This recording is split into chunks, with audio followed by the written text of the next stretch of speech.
Là aussi, André Paris a passé des semaines pour le compte de la CRIRAD à traquer les atomes de Tchernobyl dans ce haut lieu touristique, paradis des randonneurs.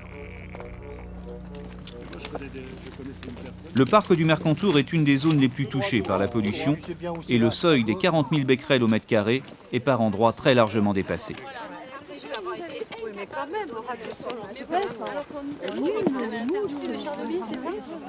En majeure partie, pas tout à fait en totalité, mais en grande partie, oui. D'accord. Alors bon, partout où vous êtes, il y a de beaux restes.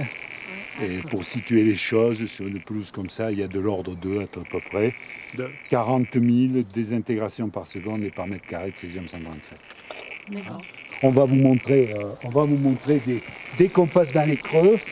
Bon, là par exemple, sous vos pieds, il n'y a pas de creux. Vous voyez, le détecteur se tait pratiquement. Hein. Dès qu'on va dans le... Vous voyez, il devient plus causant. Vous entendez le petit bruit, et si je vous montrais l'aiguille, elle monte.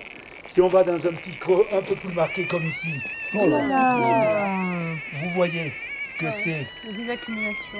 Vous voyez, vous voyez tous les bas, tous les replis du paysage, effectivement une contamination plus soulignée. Et ça peut donner donc les problèmes thyroïdiens qu'on a connus, quelques problèmes. Le problème est au moins largement posé quand on constate des niveaux de contamination durables, car 14 ans après c'est quand même des choses durables, tels que ceux qu'on constate actuellement. La contamination est réelle, même si là encore le danger est limité. Un randonneur de passage court, il est vrai, peu de risques. Les chasseurs de champignons, en revanche, sont plus exposés à la menace invisible du césium 137.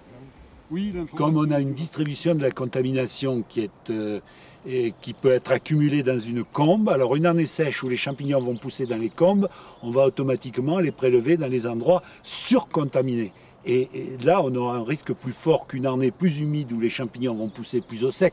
Vous connaissez bien ça. Quand les champignons poussent sur les hauts, on a une année où le risque est moindre. En tous les cas, depuis Tchernobyl, toutes ces maladies se sont beaucoup développées. C'est ce qu'on dit. Oui. Oui. C'est ce qu'on dit autour de vous. Eh oui. Eh oui.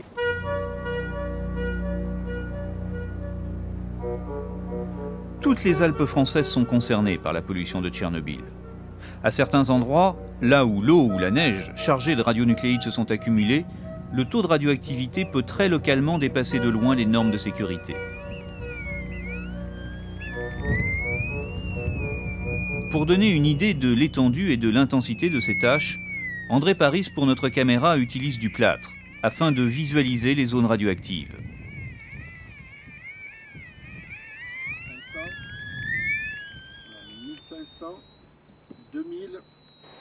Des tâches qui se trouvent parfois à proximité des routes, comme ici. Un endroit traditionnel pour le pique-nique des touristes. Air pur, beau paysage et aucun panneau indiquant la présence de radioactivité.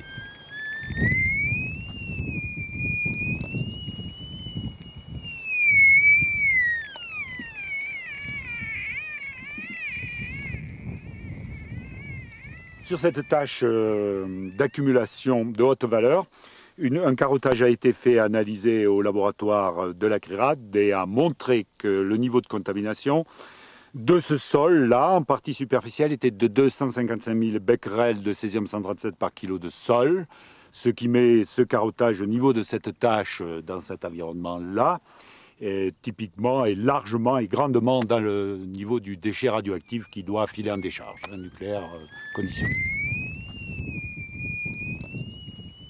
Le niveau de radioactivité de cette tâche est 10 fois supérieur à celui de la zone interdite de Tchernobyl. Les autorités françaises connaissent depuis 1997 l'existence de ces zones radioactives. En août 1998, le ministre de la Santé de l'époque, Bernard Kouchner, s'est même rendu sur place. Ce jour-là, les techniciens des services officiels de l'État ont pu vérifier sous l'œil des caméras l'exactitude des relevés de la CRIRAD. Oui, alors vous êtes à 60-70 chocs, mais c'est quand même le naturel qu'on retrouve. À l'époque, le discours officiel était déterminé. La transparence absolue doit être la rigueur dans l'information. Deuxièmement, la précaution. Il faut toujours prendre en compte ce qui pourrait être dangereux pour la santé publique. Et puis, troisièmement, prendre des mesures, voilà. Mais je voudrais être clair. Ici, dans le parc du Mercantour, il n'y a aucun danger. Mais il y a des zones de radioactivité plus fortes, bien sûr, trop fortes, qu'il faut peut-être baliser, et qui sont le résultat, très circonscrit, le long des pentes, du nuage de Tchernobyl en 1986. Vous dites tout de même prendre des mesures, alors lesquelles? Alors peut-être, mais on va en décider avec les dirigeants du parc, peut-être de baliser comme on fait un cairn avec des pierres tout simplement. Voilà ce genre de mesures. À ce jour, aucune mesure n'a été prise. Ni de protection, ni d'information, ni de décontamination. À ce jour, aucune étude épidémiologique n'a été organisée en France pour mesurer les effets du nuage de Tchernobyl.